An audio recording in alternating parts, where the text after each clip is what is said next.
Kalau di mereka yang dihormati hanyalah gurunya mereka saja, syekhnya mereka saja, ustadz mereka saja. Tetapi pada kiai lain di Indonesia sudah banyak ya korban-korbannya, para ustadz yang pernah dijelekkan. Coba kita flashback ke belakang, bagaimana, siapakah yang menyerang Ustadz Abdul Somad? Dulu saya pernah membela di tahun 2017. Coba diingat lagi, siapa yang menyerang? Nah, kemudian mungkin Ustadz Adi Hidayat, siapa juga yang menyerang? Ataukah ketika wafatnya Mbah Maimun, siapakah yang kalimatnya tidak baik? Ataukah siapa yang tidak Gus Baha ini adalah ulama yang cukup besar di Indonesia.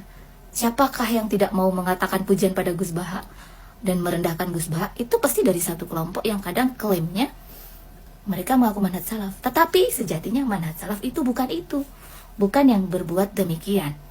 Karena Nabi, para sahabat, para tabi'in, tabi'ut tabi'in tidak pernah mengajarkan hal yang demikian. Kemudian ada sedikit tambahan ya, bahwasanya salafi itu, orang yang mengikuti manhaj salaf yang benar, itu adalah merdeka. Jadi mereka tidak ada komando. Jadi manhaj salaf, bermanhaj salaf itu dimanapun kelompok dia bisa bermanhaj salaf gitu. Jadi bukan di satu kelompok ini saja. Adapun Salafi Hizbi itu memiliki komando. Contohnya, ketika Ustadz A gitu ya berkata ya bahwa yang benar adalah kunutnya kunut witir misalnya, yang selain itu bid'ah, semuanya harus ngikutin pendapat itu dan tidak ada kemerdekaan untuk menolak.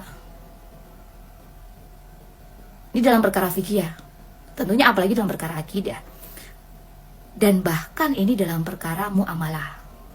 Ketika di kelompok salafi itu membenci seseorang, maka mereka akan, ini salafi hizbi ya, mereka akan menyerang orang itu. Satu komando.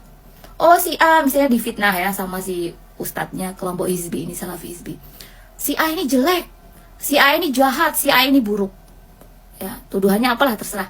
Maka semua pengikutnya akan mengikuti tanpa menimbang akal dan hati nurani. Akal sehatnya nggak berjalan. Itulah yang namanya salafi hizbi. Kurang lebih seperti itu ya teman-teman dari saya. Mudah-mudahan apa yang saya sampaikan bisa bermanfaat